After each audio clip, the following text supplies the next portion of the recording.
उत्तर प्रदेश के देवरिया जिले में हमारे व्हाइट रे टाइम्स के अब्दुल्ला खान ने किया बड़ा खुलासा।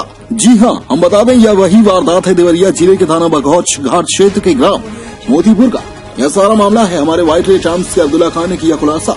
हमारे प्रदेश के माननीय मुख्यमंत्री श्री योगी आदित्यनाथ जी ने गाइडलाइन जारी की थी, बेटी बचाओ बेटी पढ़ाओ, जिसको लेकर भारत सरकार ने भी इस गाइडलाइन को भारत के कोने कोने पर जारी करवाया। बेटी बचाओ बेटी पढ़ाओ आज के डेट में हर डिस्ट्रिक्ट हर राज्य में महिलाओं के साथ हो रहा अत्याचार देखते हुए प्रशासन भी अपनी आंखों को मूंद रखा है।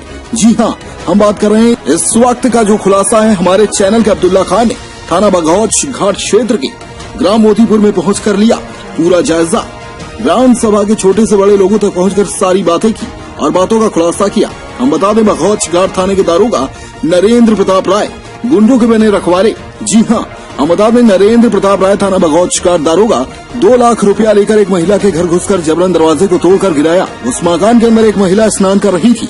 उसी समय दारोगा घर में घुसकर बदतमीजी छेड़छाड़ करते हुए औरतों के साथ बदतमीजी करते हुए नाबालिग लड़कियों का हाथ पकड़कर उसके कपड़ों को हाथ लगाया।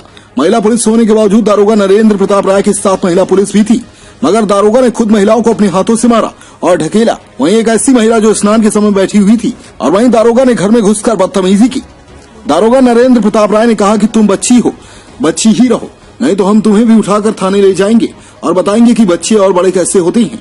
यह है दबंग पुलिस, यानी गुंडा पुलिस वाले का वार्ताव। देखना यह है कि हमारी सरकार उत्तर प्रदेश माननीय श्री योगी आदित्यनाथ मुख्यमंत्री जी क्या निर्णय लेते हैं और इस दारोगा बघौच घाट थाने के नरेंद्र प्रताप राय को क्या सजा देते हैं। दारोगा नरेंद्र प्रताप राय बिना सर्च वारंट अरेस्ट वारंट के घर में घुसकर की तोड़फोड़। अब्दुल्ला खान को महिला ने दिया बयान और कहा कि दारोगा ने हमारा जीना मुश्किल कर दिया है। अब्दुल्ला खान की खास रिपोर्ट। आज हम आए हुए हैं यहाँ ग्राम सभा मोतीपुर में, जो थाना क्षेत्र बघौच घाट में पड़ता है, डिस्ट्रिक्ट देवरिया, जो एकदम संगीन मामला है। इसके विषय में हमारे टीवी चैनल जो है व्हाइट रे टाइम्स, उसकी तरफ से दिखाया भी गया है, सारी चीजें खुलासा भी हुई है। आज हम आए हुए हैं सेकेंड डे, कल 24 तारीख को 12 बजे ये घटना हुई, जो कि हमने अपने टीवी चैनल पे दिखाया भी है दर्शकों को, और उन्होंने देखा भी है कि किस प्रकार की प्रशासन द्वारा और प्रशासन का क्या खेल चल रहा है इस समय पे कोविड-19 में, जहां पर प्रशासन को अपना कार्य ईमानदारी और जनता के हित में करना चाहिए, वहां प्रशासन जो है चंद रुपयों के लिए, रुपयों के लालच में आकर वो इस तरीके का कार्य करिए, जहां बेटी बचाओ बेटी पढ़ाओ, महिला की सुरक्षा, महिला संबंधित हमारे माननीय मुख्यमंत्री श्री योगी आदित्यनाथ जी भी किस तरीके का ये भाषण भी दिया है कई जगहों पे। हमारे माननीय पीएम जी जो नरेंद्र मोदी जी हैं, उन्होंने भी कई जगह पे ये बातें कही हैं कि बेटी बचाओ बेटी पढ़ाओ, महिलाओं की सुरक्षा चारों जगह दी गई है प्रशासन और शासन के हाथ में। तो वहीं पे प्रशासन जो है पैसे लेके और इस तरीके का कार्य कर रही है कि दिन दहाड़े घर में घुस के एक महिला के ऊपर अत्याचार करना और उसे मारना, जो कि घर में कोई पुरुष नहीं, साथ में अपने सभी। आइए हम बात करते हैं, जो कि ये अपना हाल किसी से बता भी नहीं सकती है, क्योंकि इस समय ये एकदम अकेली है। इनके ना परिवार में कोई है, ना इनका कोई भी है, इस समय पे ये अकेली है। आइए आज हम इनसे बात करते हैं। जी आपका नाम क्या है? जी मेरा नाम है इसरत जहां, मैं ग्राम सभा मोतीपुर की रहने वाली हूं और थाना बघौच घाट डिस्ट्रिक्ट देवरिया ब्लॉक पत्थरदेवा है। जी ये बताइए कि आपके कल प्रशासन जो आई हुई थी वो किस विषय पे और काहे के लिए, यानी कारण, मुख्य कारण क्या है जो उन्होंने आया घर में आपके दरवाजा तोड़ दिया और दरवाजा तोड़ने के बाद से आपको भी मारा है, इस बच्ची को भी मारा है, दोनों लोगों को, 2-3 लोगों को मारा गया है। तो बताइए उसका कारण क्या है? जी प्रशासन एकाएक आई, हमने पूछा कि सर किस वजह से आप आए हैं, तो कुछ नहीं बता रहे थे। दरवाजा तोड़कर अंदर घुस गए और गाली, बहुत गंदी गंदी गाली दे रहे थे। जब हम लोग पूछे कि सर हम लोग की गलती क्या है, तो मारने पीटने लगे। सर हम क्या करें बताइए। जी ठीक है, तो ये बताइए कि आपने अपने बचाव के लिए या अपने आप के लिए, यानी जब पुलिस आपके ऊपर अटैक करी, महिला पुलिस और दरोगा ने, तो आपने अपने बचाव के लिए कुछ तो किया होगा, कुछ तो व्यवस्था चाहिए, कुछ तो दिमाग में आपका आया होगा, वो बता दीजिए। सर हम क्या करते, हम सिर्फ औरतें ही थे और हमारे घर में कोई जेंट्स नहीं था। सर हम लोग माफ़ी भी मांग रहे थे, उनसे रिक्वेस्ट कर रहे थे, हाथ जोड़ रहे थे, हमारी एक भी नहीं सुने और गालियां देने लगे, धक्का देने लगे, बोले कि घर में है तुम लोग का दरवाजा और सब तोड़ देंगे, तुम लोग को लेकर चलेंगे, धमकियां देने लगे। सर हम लोग क्या करते हैं, उन लोग के आगे बहुत गिड़गिड़ाए, रोए, लेकिन हम लोग की वो एक भी नहीं सुन रहे थे। तो ये इस समय के ये हालात हैं जो कि चुनावी समय चल रहा है। यहाँ पे देवरिया के अंदर जो है 26 तारीख को वोट पड़नी है, और इस समय पे जानने में आ रहा है कि आप भी एक कैंडिडेट है प्रधानी पद के, आप भी चुनाव लड़ रही हैं, क्या बताएंगे? जी हम चुनाव लड़ रहे हैं, हमको धमकी भी दिया गया कि 2 घंटे के अंदर हम लोग आ रहे हैं और तुमको चुनाव भी नहीं लड़ने देंगे, तुम क्यों इलेक्शन में उठी हो, तुम चुनाव नहीं लड़ सकती हो। जी ये बात किसने कही है आपसे? जी हमसे बात ये एसओ साहब ने बोले हैं। देखिए यहाँ पे इस तरीके का हो रहा है कि एसओ साहब खुद खुलेआम यानी दबंगई का उन्होंने रिकॉर्ड ही तोड़ दिया, जैसा कि आपने इससे पहले की हमारे न्यूज में देखा होगा टीवी पे कि पुलिस वाला गुंडा। तो ये जो पुलिस वाले गुंडे हैं ये कभी भी अपने आप में एक बहुत ही अच्छा काम कर रहे हैं, इनको यानी फिल्मों में होना चाहिए, ना तो किसी थाने पे। तो आइए आज हम इनसे बात करते हैं। दूसरी जो है ये इस लड़की को भी मारा गया है, इनसे भी 2 बातें करते हैं। जी आपका नाम क्या है? सर मेरा नाम मोनी खान है।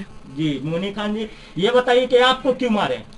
सर हमें इसलिए मारा क्योंकि वो हमारे मम्मी को लेके जा रहे थे, तो हम उन्हें रोक रहे थे, तो उन्होंने हमें यहाँ से पकड़ा, तो हमारा कपड़ा भी फट गया और हमें खरोचे भी आई, और हमने उनको रोकने की कोशिश की तो वो बोल रहे थे कि बच्ची हो, बच्ची बनकर रहो, वरना आपको भी हम ले जाएंगे। जी यानी आपको भी धमकी दिए कि बच्ची हो, बच्ची बन के ही रहो। तो ये जो है ये आपकी कौन है, मम्मी है? ये हमारी चाची हैं। अच्छा ये चाची हैं।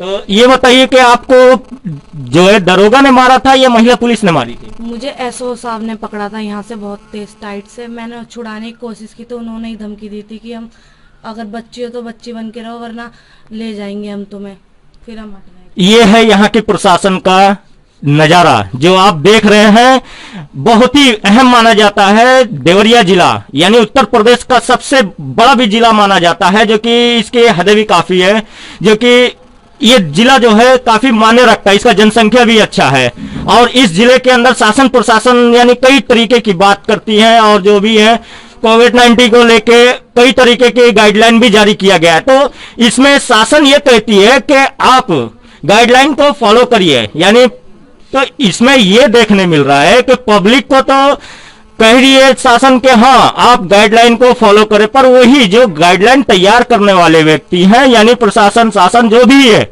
यहाँ के दरोगा जो है दबंग दरोगा, वो उन्होंने ये नियम को तोड़ा। तो ये बताइए कि ऐसे में उस दरोगा को क्या मिलना चाहिए, उसे सजा होना चाहिए या ये जो महिला बैठी है आपके सामने इसे होना चाहिए, ये बताइए कि। और उन्होंने जाते समय पे मैंने ये देखा था कि दरवाजा भी तोड़ा और काफी चीजें यानी मारने के बाद दरवाजा भी तोड़ा, कुछ धमकी भी दे के गई दबंगई टाइप में। तो इसके विषय में भी और कुछ बता दीजिए। सर एक तो हमारे पति घर पे नहीं है, 4 महीने से घर पे नहीं आ रहे, और वो लोग बोल रहे हैं कि नहीं तुम घर में छुपा के रखियो अपने पति को, जल्दी बाहर निकालो। सर बोले कि जाइए चेक कर लीजिए, उसके बाद हमको मारने पीटने भी लगे कि बहुत बोलती हो तुम, बहुत ज्यादा बोल रही हो। ये बताइए आपके पति का क्या नाम है? जी मेरे पति का नाम है कयामुद्दीन फौजी। जी ये कयामुद्दीन फौजी जी जो है, जैसे ये क्यों नहीं है घर पे इस समय पे, क्या ये बता सकते हैं हमारे दर्शकों को जो इस समय देख रहे हैं आपको? जी प्रधान है जो नौशाद प्रधान है, उन्होंने मेरे पति को पैसा वैसा देकर और जिला बदर करवा दिए हैं। जी ये तो जिला बदर करवा दिए, तो मान लीजिए कि ये तो डिस्ट्रिक्ट कलेक्टर के हाथ में होता है और जो है प्रशासन के हाथ में होता है, तो कोई प्रधान किस तरीके से करवा दिया, कुछ उसके बारे में बताइए, आखिर कैसे हुआ, आखिर इसका कारण क्या है कि जिला बदर हुए, वो कुछ तो वजह होगी। सर वजह तो शासन ही जानता है, वो लोग तो आए, हम पूछने भी रिक्वेस्ट करते रहे, लेकिन हमारी एक भी नहीं सुने वो, और हम लोग को गाली इतनी गंदी गंदी गालियां दे रहे थे सर, और इतनी धमकियां दे रहे थे, मार रहे थे कि हम लोग को कुछ समझ में नहीं आ रहा था सर कि हम लोग क्या करें। जैसे कि देखा गया कि मैंने भी कई लोगों से पता किया इस गांव में, तो ये जानकारी मिला कि आपके जो पति हैं उन्होंने कोटा वोटा जांच करवाया था, प्रधानी के भी कार्य को जांच करवाया था, कई जगहों पे जो गलत कार्य हो रहे थे उसको रोका उन्होंने। तो क्या ये सही बात है कि ये एक अफवाह है, यानी वो सही कार्य के लिए जिला बदर हुए हैं कि यानी गलत कार्य के लिए? नहीं, हमारे पति सही करते हैं और सही कार्य के लिए जिला बदर हुए हैं, वो गलत काम नहीं करते हैं।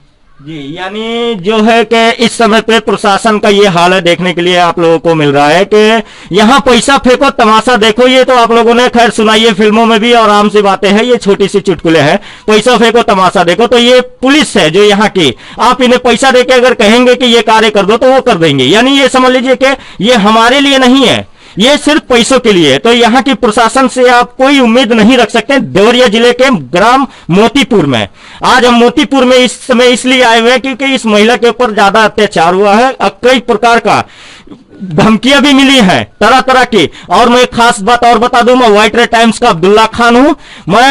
मुझे भी 2-4 ऐसे फोन आए हुए हैं जिनमें यह कहा गया है कि आप एक लगता है कि नए पत्रकार हैं और आप जो है कदम फूक फूक के रखिए, आप कदम जो है तेजी में बढ़ा रहे हैं। तो मैंने उनको ये जवाब दिया कि मैं तो कदम आगे बढ़ाते रहूंगा, बढ़ाऊंगा, और मैं तो नया पत्रकार हूं और नया ही रहूंगा, मुझे पुराना नहीं बनना है, आप लोगों की तरह नहीं। जो सच है मैं सच का साथ दूंगा, सच दिखाऊंगा अपने दर्शकों को।